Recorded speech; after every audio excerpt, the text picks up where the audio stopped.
Very good morning to the Vice President, Emmanuel, Dr. Emmanuel Ngogo. We all need to now start studying so we can also get those titles. Thank you so much for the invitation.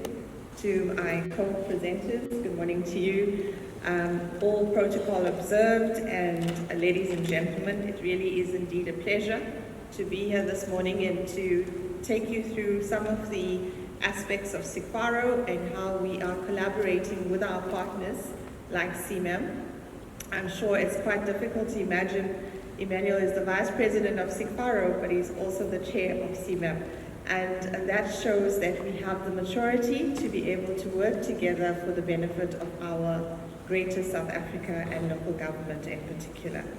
Now, what Emmanuel was indicating earlier, it's no use having these MOUs sitting on a file somewhere catching dust, but we need to actively engage in these MOUs, and hence we ensure that we participate in all the programs of our stakeholders, and likewise stakeholders participate in our programs so that we're able to advance our mission and objectives as SIGPHARO.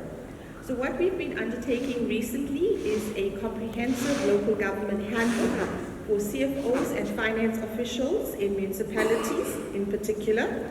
We are aligning the handbook to the previous info logbook, and we're ensuring that if you are a newly appointed CFO or you are new to finance in local government, you'll be able to walk into the job, open up a book, and it will take you to the detailed procedures of how to undertake whatever is required of the job.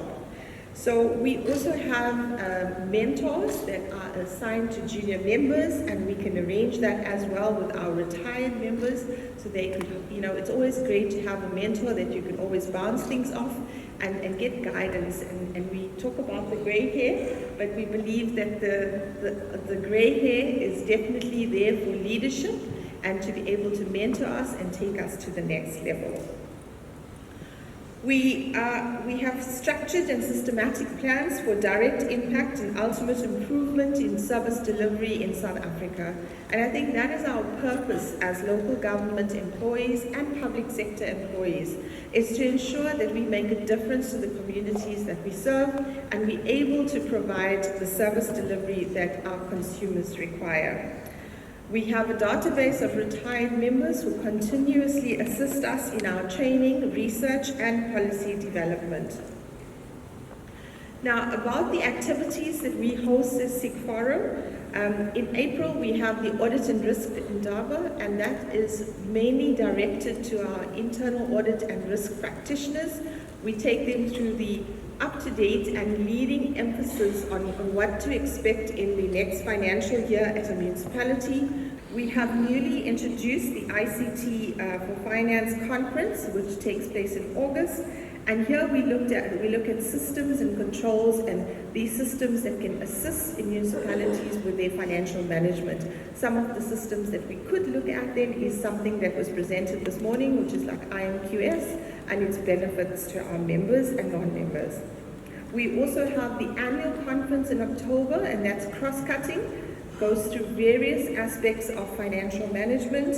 Then we have the MSPOA regulations. Here we partner with National Treasury in November, preparing municipalities for their budgets of the future year and ensuring that their chart of accounts is in order.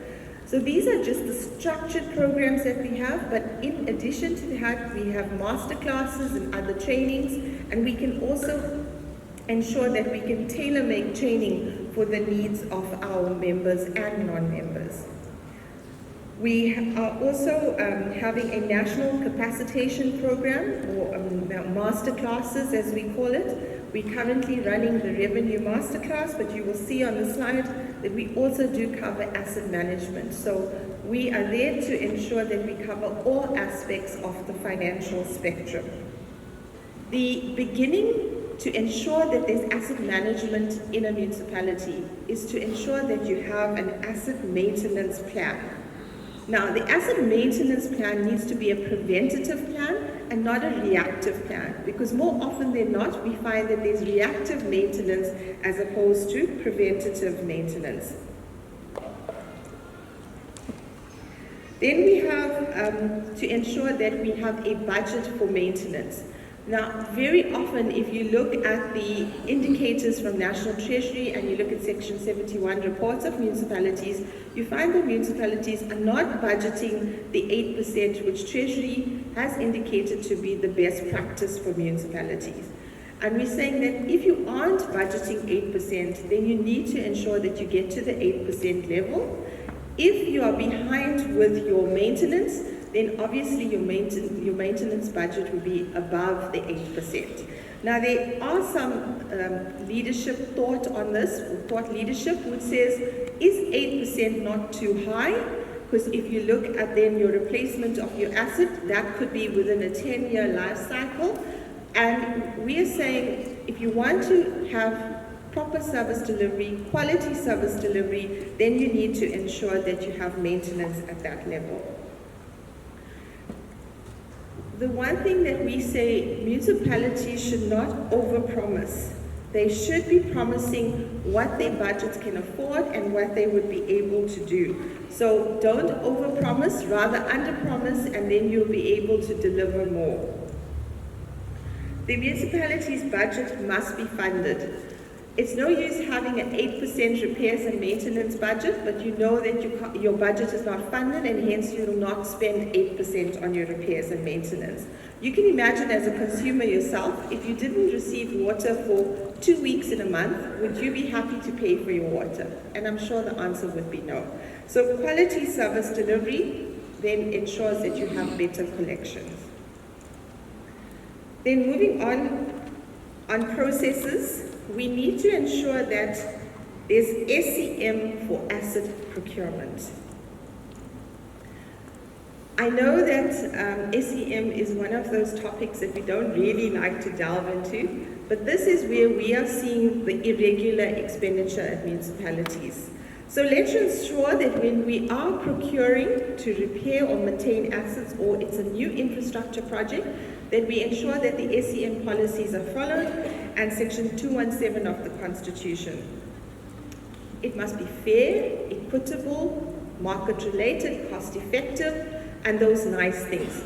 Ensure that this is driven in your policy and procedures and that you will get the right contractor for the job at the right price. Then we also look at contract management. We need to ensure that there's proper contract management for your projects. When a contractor is appointed, ensure that we have properly drafted service level agreements. We also have session agreements, if there are session agreements, subcontractors agreements, and all of these must be legally binding so you'll be able to fall back on the judicial process if you need to. And then lastly, payments for asset projects. I think it's very, very alarming that payments sometimes get made for work not being done. Ensure that you make payments for work that is on the ground and that the progress payments actually represent what is on the ground. Because more often than not, your WIP is sitting at probably 50% of the project paid. I'm just using it as an example. But when you go to the ground, there's not 50% of the ground. So please ensure that these things are managed properly, effectively, and efficiently. Then also on processes, we need to ensure that there's environmental management wherever we're working on projects. Our scarce resources like water should not be polluted. Our wastewater plants must be fully maintained and operated at maximum efficiency so that we don't have spills in the beaches like we do here in Durban at the moment. We need to ensure that we work ethically in terms of our scarce resources. There must be licensing agreements in place and then also following the SAN standards. So some takeaways on people. We're saying that a municipality must have credible and reliable data about infrastructure assets.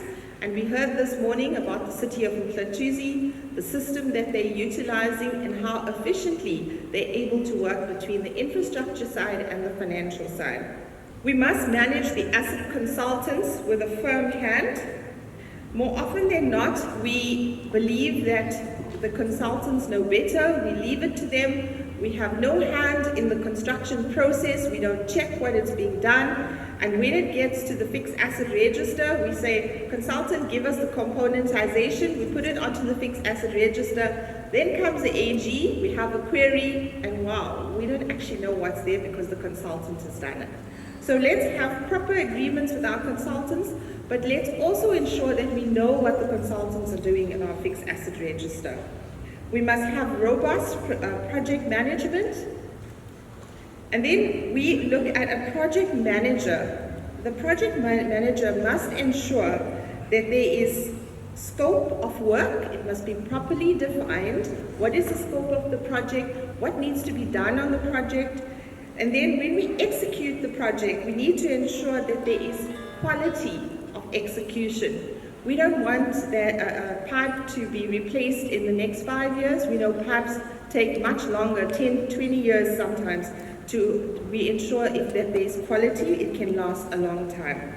Then we must also ensure that there's time scheduled, that projects are done within its timelines. If projects are not done within its timelines, obviously the GCC allows for certain delays, but if these delays are unnecessary, then we need to invoke the penalty clauses. So let's think like engineers, and let's ensure that the engineers feed that information through to finance as well. And then we must ensure that our projects are within the pre-calculated costs, only allow for those escalations that are allowed in terms of the GCC, and any variation orders, we need to ensure that it goes through the proper channels of authorization. Now, the rule is, or the golden rule for assets, do not measure the input, but we need to measure the output and what was achieved from the output. So in terms of a project for water, we need to ensure that the output is, there is a pipeline, we're able to deliver water to how many households, and how that is going to contribute to the revenue of the municipality. Then we say that poor asset management equals trouble. And why do we say that? There are material irregularities, contamination of water resources. What does that do to our environment? Financial losses. If we have a pipe burst and we're not able to maintain, because we haven't maintained our assets, we could lose millions of rands. So let's ensure that we manage our asset process and we're able to prevent such losses. And then lastly, substantial harm to the general public. If we have a reservoir that's not properly protected and people can get in there and put stuff into the reservoir, you could have an entire community being ill from poor water quality. So colleagues, we have a huge role to play, and the risk out there is large. So let's ensure that we manage our assets and that we're able to use it for decades to come, and for the generations to come. Our children and our grandchildren and their grandchildren must be able to use it.